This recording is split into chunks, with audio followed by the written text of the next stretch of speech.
Our first witness is Charles Schmitt, President of SSAB Americas. Good afternoon.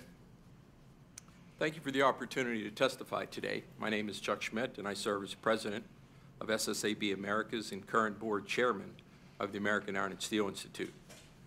SSAB Americas is a major North American steel plate producer, operating some of those modern steel plants and processing lines in North America, located in 5 states and 3 locations in Canada. Our steel can be found in the infrastructure that builds and supports North America in heavy machinery, military, and commercial ships, wind and transmission towers, rail cars, and more, playing a vital role in people's daily lives. A globally competitive national economy depends on steel.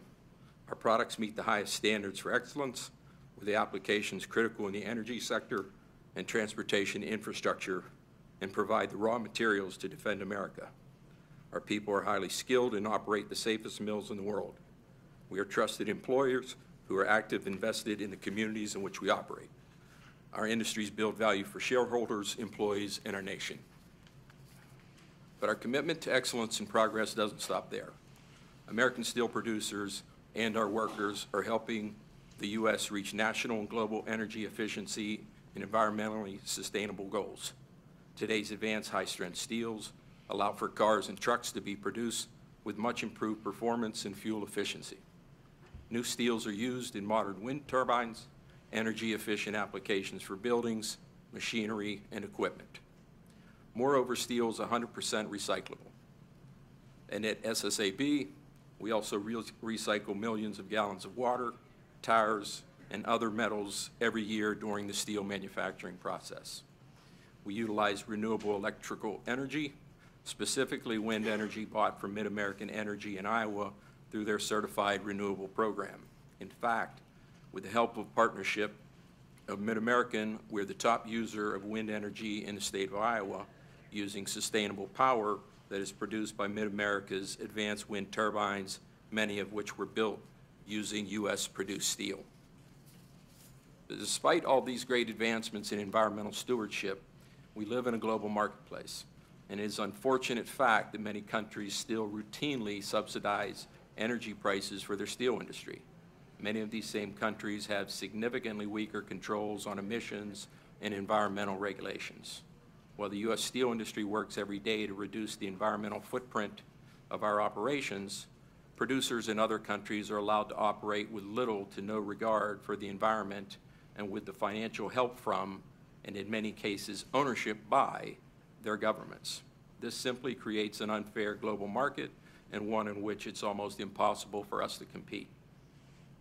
I urge the administration to consider the net environmental impact that results when advanced domestic industries, like ours, are displaced by less efficient, less responsible plants overseas, where environmental practices do not exist. The U.S. will not only be exporting investment and jobs if we allow unfair trade practices to continue, we will also be surrendering enormous momentum in energy efficiency, innovation, and technology. Domestic steel manufacturers offer the best hope and opportunity for a sustainable future, both in our products and in our manufacturing process. The United States believes in a system of open trade subject to the rule of law, and domestic steel producers agree. But American confidence in trade policies is contingent on strict enforcement of existing laws. Those trade laws were strengthened in statute last year.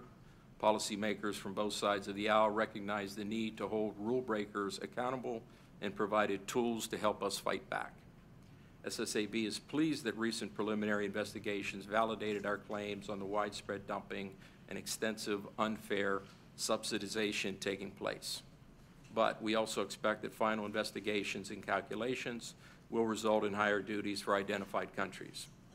Without meaningful margins as effective deterrents, the U.S. will continue to be a dumping ground for the massive volume of overcapacity that now exists in other parts of the world, particularly in China. Trade remedy actions alone aren't enough to solve the crisis. In order to restore value in our products and businesses decimated by unfairly and illegally traded imports, we must address the root cause of massive global overcapacity. Excess steelmaking capacity overseas wasn't built overnight, and shutting down 700 million tons of capacity won't be easy. It requires urgent and sustained multilateral action to reverse course. We're depending on the USTR and commerce leadership in a global strategy, one that establishes, imposes market disciplines to eliminate surplus production and curb potential disruption through non-market behavior. The public hearing today reinforces the importance of the American steel industry to our country's economy and communities, and we appreciate this important forum being conducted to raise awareness about the steel industry's plight. The responsibility that has been given to you signifies our government's dedication to the hardworking men and women who produce steel.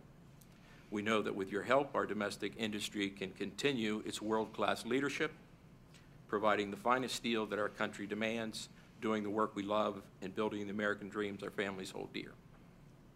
Thank you for the opportunity to testify.